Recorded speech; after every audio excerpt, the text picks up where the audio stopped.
Agora nós vamos falar sobre o aumento das tarifas, tanto para ônibus, metrô e trens, que também teve muitas manifestações do movimento Passe Livre em relação a isso, protestando, tanto porque eles não querem esse aumento. Olha aí.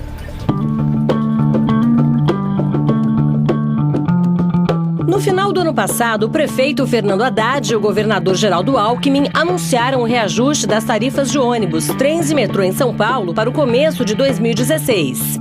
O aumento de 8,6% ficou um pouco abaixo da inflação acumulada nos últimos meses, que foi de 10,67% segundo o IPCA. O reajuste nos preços das passagens ocorre em meio à crise econômica no país e em um ano de eleições municipais. O último aumento ocorreu em janeiro de 2015, quando a tarifa dos ônibus saltou de R$ 3,00 para R$ 3,50 após ficar mais de um ano congelada. Na ocasião, Alckmin também decidiu aumentar as passagens de trens e do metrô, mas só confirmou o valor de R$ 3,50 dias depois de Haddad.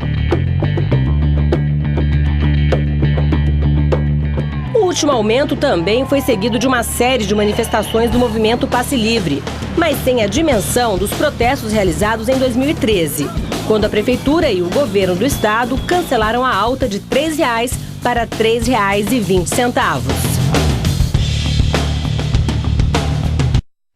Esse foi o maior protesto que vocês viram em 2013, coisa que foi diferente agora em 2016, nessas duas últimas manifestações. Bom dia, Bom né? dia. Tudo bem, doutor Tudo Eduardo? ótimo, né? Começando o ano, né? Sim, firme e forte. Tem que estar, né? Tem que estar, geleia, no mínimo. né? No mínimo. A gente dá risada para não chorar, né? Mas o que o prefeito e o governador de São Paulo alega em relação a esse reajuste? O que eles falam do porquê que eles tiveram que fazer esse reajuste nas tarifas? O que, na verdade, eles, no final do ano, eles decidiram foi que o aumento seria abaixo da inflação. Sim. A inflação deu 10,67% e agora esse aumento está em torno aí de 8, 9%. E a justificativa é exatamente a questão dos subsídios, né? Por quê? Porque, na verdade, as empresas de ônibus, elas são subsidiadas pela prefeitura e pelo governo do estado. E esse subsídio, ele basicamente é em relação à questão dos estudantes, né, de baixa renda que tem a liberação na catraca, ou seja, não paga as passagens, os aposentados, né, que também tem essa vantagem de se locomover sem o pagamento do transporte. E só a Prefeitura de São Paulo, ela disponibiliza de subsídio aproximadamente 1,9 bilhão. Desculpa. E se não tivesse sido aplicado esse aumento, esse subsídio iria para 2,5 bilhões. Então a Prefeitura de São Paulo gastaria em torno desse valor com o subsídio às empresas, está pagando e compensando. Agora, do outro lado, você sabe que a grande maioria do transporte público é custeado pelas empresas, através do Vale Transporte, né? Então isso, obviamente, tem um impacto na folha de pagamento, porque não é só o salário, não são só todas aquelas despesas que você tem de trabalhistas, mas sobretudo também a questão do Vale Transporte, do Vale Refeição. Então há todo um impacto na questão empresarial, né? Ou seja, na folha de pagamento, sobretudo. Agora, tem outras questões também que precisam, o governo do estado, por exemplo, o Geraldo Alckmin precisa ampliar a rede de metrôs, né? Ou seja, continuar essa construção. Em contrapartida, já paralisou várias estações. Tem um estudo que foi feito em 1997. O que diz esse estudo? Esse estudo previa que o metrô, a rede, né? Ou seja, a rede de metrôs, em 4 anos atingiria aproximadamente 160 e poucos quilômetros de extensão. Hoje nós temos 68. Né? Ou seja, então nós temos uma defasagem aí de 100 quilômetros de metrô. Então tudo isso acaba impactando, obviamente. Então quando você anuncia um aumento de passagem, as pessoas se rebelam. Porque eles querem mais qualidade no transporte coletivo. Porque são quase 5 milhões de pessoas que são transportadas diariamente. E se você não der, no mínimo, qualidade, né? Ou seja, o valor ela tem que corresponder com a qualidade. E aí agora começaram com esse aumento, né, anunciado pelo prefeito Haddad e também pelo governador Alckmin, e outras cidades também da Grande São Paulo também já começaram a anunciar e vão elevar. O aumento foi aplicado agora no dia 9, né, e, portanto já está em vigor. Né? Então há todo esse impasse. Né? Você tem um movimento que é o movimento Passe Livre, que esse movimento, obviamente, ele teve uma representação bastante significativa em 2013. Sim. Mas aí o foco começou com a questão do aumento daqueles 20 centavos e depois acabou reunindo uma quantidade bastante expressiva. No país inteiro se mobilizou, mas não era só isso. A questão do aumento, mas sobretudo...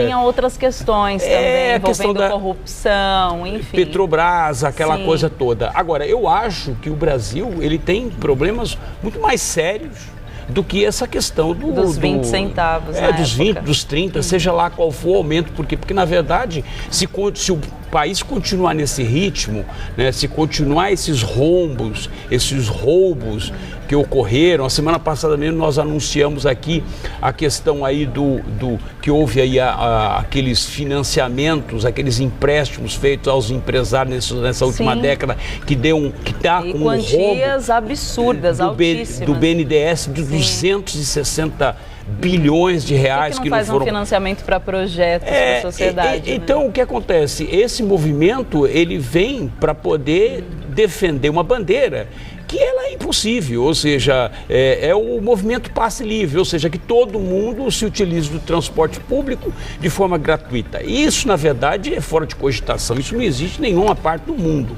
né, do planeta. Então, é óbvio que esse movimento está reivindicando para que não haja o aumento, só que nós temos outros problemas muito mais importantes e muito mais relevantes, né, que pode levar, o país já está em recessão, né? O país já está numa crise moral, numa crise ética, numa crise ideológica. Uma crise geral. Né? Ou seja, então eu acho que essa questão, e agora eles estão com uma outra estratégia, né? Paralisando alguns pontos de forma isolada para poder bloquear e parar e paralisar São Paulo. O que também é um absurdo.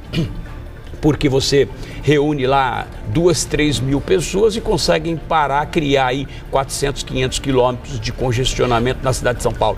Então esse é o grande... Ficou bem claro que o brasileiro não sabe fazer uma manifestação, mas como o povo brasileiro pode se manifestar em relação a isso? Qual é a forma mais organizada para a gente dar aqui uma sugestão? Porque o que eu sinto é que está uma desordem completa em todos os setores. Não sinto um governo por trás desse país. Eu acho que é o país que está desorganizado, está desorientado.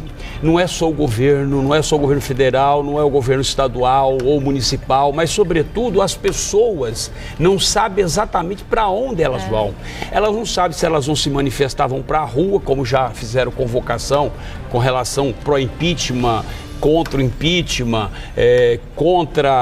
para derrubar o Eduardo Cunha, enfim. Então eu acho que o povo brasileiro está completamente desorientado, eles não têm um direcionamento, o país não tem líderes. Não. E eu estou dizendo líderes, não é líderes políticos, líderes estudantis nós não temos líderes para essas manifestações como nós tínhamos no passado, né? Então o país nessa última década não tem líderes. O que você vê são movimentos desastrosos, né? É o movimento do Sem Terra, é o movimento do Sem Teto, é o movimento do Passe Livre, é o movimento não sei do quê, mas não há um direcionamento. Não. Isso demonstra efetivamente que o país está desgovernado, o país não tem líderes, não tem perspectiva de novos líderes, né? Ou seja, em todos os sentidos. Então eu acho que o país está um pouco perdido. Completamente. Você acha que a gente chegou no fundo do poço? Não, ainda não. Nós estamos em queda livre ainda. Eu acredito que 2016 vai ser um ano muito, eu diria que é um ano de grandes desafios. Sim. Né? É óbvio que muitos países, eles crescem, eles aprendem no caos. No caos, ou seja, na crise, na recessão. Entretanto, nós estamos aqui numa situação bastante complicada. Por quê? Porque há uma década e meia, 2 décadas atrás, tinha aquele absurdo do aumento da inflação, mas as pessoas sabiam se defender e elas conseguiam. Hoje, na verdade, como o país entrou num equilíbrio, numa tranquilidade, nós temos 2 gerações que não sabem o que é crise. Não. Crise, inflação de não sei quantos 1000%. Não sabe lidar com aquilo. Exato. Então, eu acho que falta, talvez, experiência ou até passar por essa situação. Então, eu acho que o país talvez fique mais tempo nessa crise. Nesse período de tempestade. De recessão, Sim. Nessa crise moral, nessa crise ética, nessa crise ideológica. A questão de ideologia, né? Hoje nós temos 35 partidos políticos no país, né? Ou seja, você não tem essa quantidade de ideologias de pessoas pensando como é que você vai reconstruir o país, né? Então eu acho que é isso, ninguém sabe exatamente para onde vai. Nós não temos uma ideologia definida hoje. Infelizmente, entendeu? A gente está nesse processo de não saber o que fazer. O caos existe, não existe nenhum governo por trás, a gente não se sente abraçado, né, com um apoio moral, seja de estrutura também na saúde, educação, enfim, está um verdadeiro caos. Mas a gente espera que um dia, depois que a gente passar dessa tempestade absurda, que venha bons projetos, que venha pessoas com boas cabeças para administrar. E você sabe, Marisa, que isso agrava quando você não tem uma oposição forte. Exatamente. Então hoje você não tem absolutamente nada. Está confuso. Uma ausência total, completamente perdido. Eu acho que o país está realmente perdido nesse momento, sem saber para onde vai. Eu não tenho o que dizer a não ser vamos ter fé, né? Que uma hora tudo isso vai acabar. Doutor Eduardo, muito obrigada pelas informações, pelo bom papo. Aqui é bom refletir para a gente chegar num bom senso, de repente, né? Vamos ver se a gente encontra uma solução e uma hora vai vir essa solução. Tem mas não é mágica isso. Não é. É devagar, é trabalho. É aos poucos, é com muita reflexão. A gente precisa de bons pensadores. Você sabe, para fechar aqui, eu acho que a melhor estratégia é você recuar, dar 2 passos para trás, aumentar o ângulo de visão e verificar qual vai ser o próximo passo. Entendeu? O que eu sinto é que as pessoas estão muito desesperadas tentando resolver. Mas enfim, doutor Eduardo, vocês encontram lá no Facebook, Eduardo César Leite. Eduardo César Leite, encontra lá, ele responde a todo mundo, sempre muito querido. Lá as mensagens que nós estamos sempre respondendo. Tchau, boa semana. Tchau, obrigada para você também. Tchau.